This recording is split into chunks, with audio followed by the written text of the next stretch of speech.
Star Citizen just launched an economy event designed to make players rich in a game where the community literally can't spend money fast enough because there are trillions of exploited credits flooding every server. Players getting 50 billion randomly gifted without asking. And CIG's response? An announcement that starts with, for those of you without the AUEC at hand. This disconnect between what's happening in the game and what developers think is happening reveals something fundamental about Star Citizen's development process. And whether you're swimming in exploited credits or grinding legitimately, this event just changed what your time investment actually means. Log into any server right now. Within 10 minutes, you'll see it. 3 different players throwing around 500 million credits like they're tipping a bartender. Someone accidentally sending a billion to the wrong person and just shrugging it off in chat. This isn't some rare occurrence on a single server. This is every day, every region, every time zone. The content creation sphere is covering pricing surge like it's innovative mid-patch content. But walk into any Spectrum thread, any Reddit discussion,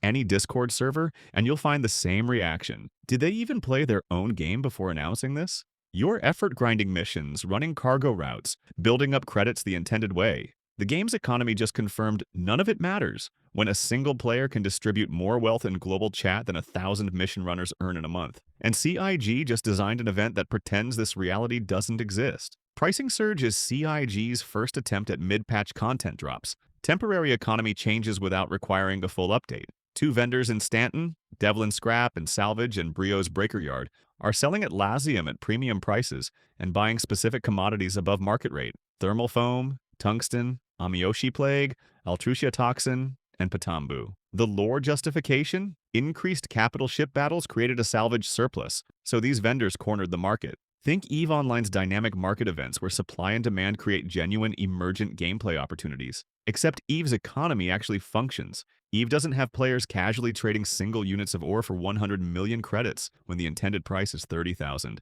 The announcement includes that telltale phrase, others may be seeking these fortunes in less than friendly ways. Translation, concentrated PvP kill boxes. The community saw through it immediately. Top comment on Spectrum with 97 upvotes. All I see is the Temu version of Jumptown. Jumptown was at least honest about what it was. This event wraps a PvP arena in trading event packaging and expects players not to notice the gift wrap is transparent. The announcement opens with, for those of you without the AUEC at hand, and the community's response was immediate and surgical. Spectrum user Buzzy, top comment, have you seen global chat and people's wallets lately? Followed by Allendale_55. For real LOL, a UEC is everywhere, in shamefully insane quantities. Then Shibusen_Paraleru. Amount of AUEC is becoming EVE scale with nothing to do with it, just Venezuelan economy.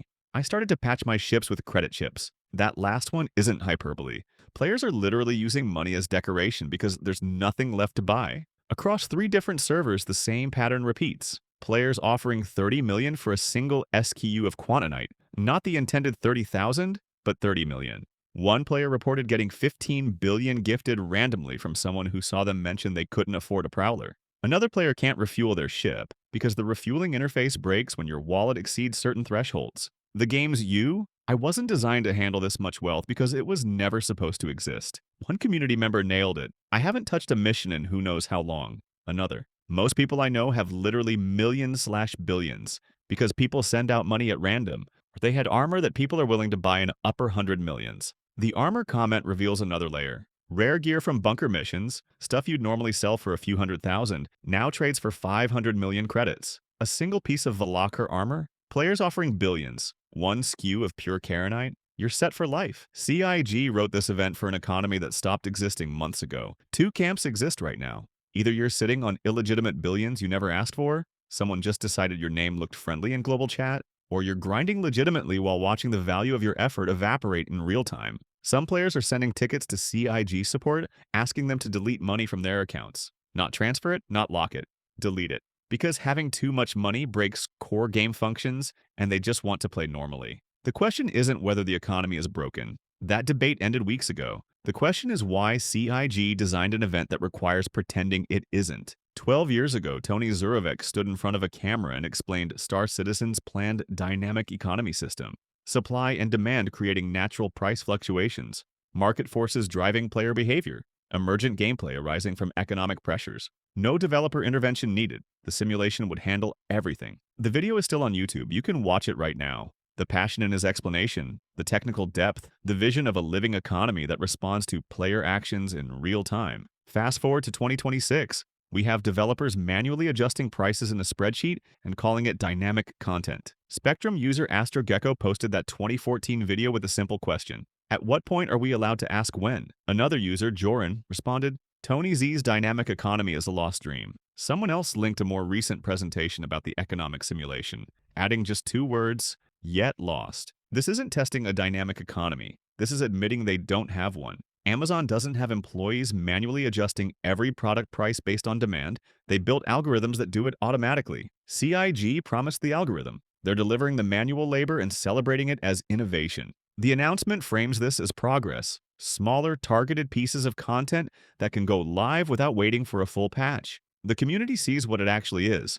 User John_B_Hawkins, who mentions his family runs a real trucking company. This shouldn't be an event. This should be an everyday thing. Market fluctuations are a normal thing. Someone who actually works in commodities trading is explaining to the developers that they're celebrating basic market functionality as special content. Another player, MKTA, linked an even more detailed Tony Z presentation about the economic simulation from a few years back. The contrast between what was promised and what exists now isn't just disappointing, it's a completely different game. The vision was interconnected supply chains, factory planets with real production demands, resource scarcity driving conflict. The reality is 2 manually adjusted vendors in a forum post. If you're thinking, wait, there's probably more to this story than one event, you'd be right. And if you're wondering whether someone's actually tracking the gap between Star Citizen's promises and its delivery without just complaining into the void, well, that's kind of the whole point of this channel. The subscribe button is right there. Or don't click it. Maybe you enjoy discovering these contradictions on your own, 3 years after everyone else noticed. Picture this. You've spent 45 minutes setting up a cargo run, bought thermal foam at a good price, plotted the route to Brio's breaker yard on Daymar, loaded up a C2 Hercules. You're approaching the landing zone, maybe 500 meters out, and you see them. 6 ships already on site, 3 Constellations, 2 Cutlass Blacks, and an A2 Hercules just hovering above the pad like a vulture convention. The A2 doesn't even wait for you to get close. Bomb drops, screen goes white, respawn menu. Your ship, gone. Your cargo, vaporized. Your 45 minutes, wasted. Your insurance claim timer, 20 minutes. And the strangest part? The immediate reaction isn't anger at the players. They're playing the game CIG designed. They saw an announcement that said, limited quantities and others may seek these fortunes in less than friendly ways, and correctly interpreted that as CIG just built us a shooting gallery. Spectrum user CyberFreak82 predicted this exact scenario before the event even launched. Sounds like 100 pirates will wait at deposit location for the 0 dumb traders. Another player, Zenrin, a dedicated cargo hauler. I see 0 incentive to participate in this event and get funneled into 2 locations where I will most likely get ambushed. I'm not looking for a brawl at the end of a long day. CIG didn't create a trading event. They created a pirate feeding trough, wrapped it in economy event language, and expected traders to voluntarily become content for PvP players. The event announcement might as well have said, "Attention all cargo haulers. Please form an orderly queue at these 2 specific locations so combat players have something to shoot at." The timing of this event reveals something most players aren't considering. Star Citizen's development roadmap shows 4.6 approaching, and historically, major patches often include database wipes. CIG hasn't confirmed anything, but the pattern is there. And that context completely changes what pricing surge actually represents. Every credit you earn right now exists in a quantum state, simultaneously valuable and worthless until CIG decides whether to wipe. You're grinding in an economy that's both hyperinflated and potentially temporary. It's like working overtime at a job that might not cut you a check. But there's an angle most players are missing. Treat this event as free practice for when the economy actually matters. You've got billions of essentially worthless credits, either from exploits you didn't ask for, or from the devalued legitimate grind. Use them. Want to test whether a Constellation Taurus can survive a contested landing zone? Now's the time. Curious if a Hull C can actually defend itself with escort fighters? You'll never have a better opportunity to find out. Wondering if your org's security protocols actually work under pressure? This event is a free simulation. When the wipe comes, and it will come, you'll have experience that players who spent this time complaining on Spectrum don't have. You'll know which routes are actually viable under pressure, which ships can tank enough damage to complete a delivery, which approach vectors give you the best chance of landing before someone drops ordnance on your head. The players grinding this event for profit are optimizing for a currency that's about to stop existing. The players avoiding it entirely are missing free combat practice. The players treating it as a training exercise are the only ones actually gaining value. One Spectrum user, Razafar, captured the broader problem. We do not have any real meaningful ways of spending our money in the game. We don't have any real money sinks. You can buy ships, but those are one-time purchases. After that, your credits just accumulate. Even in a functioning economy, Star Citizen lacks the systems that would make wealth matter long-term. The Spectrum thread has 311 replies and counting. What's unusual isn't the number, it's the consensus. PvP players and PvE players, traders and pirates, new backers and veterans from 2012 all arriving at the same conclusion from different angles. User Stuart GD did something smart. Instead of just arguing, he pulled up UEX player economy data, the third-party trading site where players buy and sell goods. The market prices tell the story better than any forum argument. One SKU of Quantanite, intended value around 30,000, showing buy orders for 100 million credits. Someone tried to defend CIG. Most players don't use third-party websites to buy things, they just play the game. The response was immediate. All you have to do is log into the game and there is a chance someone will anonymously send you billions for no reason. Another player, Stavaz, reported that a friend needed to open a support ticket to delete money because you can't refuel if you are too rich. And someone had gifted them 50 billion without asking. Not 50 million, 50 billion. The game's economy has inflated so far beyond intended parameters that basic ship functions break. Even the players defending CIG can't argue with the refueling bug. When your economy is so broken that having too much money prevents you from buying fuel, you've crossed from balance issue into fundamental system failure. User obey _the_ fist asked the question a lot of PvE players are thinking. Is this another attempt to force PvE players to PvP/become the content for griefers? The response from PvP players was telling. They're not denying it. User space _pirate _yar. It's designed to bring pirates, trading orgs, and security orgs together. It's what we've been asking for. At least that's honest. This event isn't pretending to be something it's not, except CIG's announcement kind of is pretending. The community sees through it. The developers seem to be the only ones who don't. If you're going to engage with pricing surge despite everything, optimization matters. Not for profit, that ship sailed when the economy collapsed, but for experience. Ignore Atlassium completely. Highest value means highest traffic means most concentrated PvP.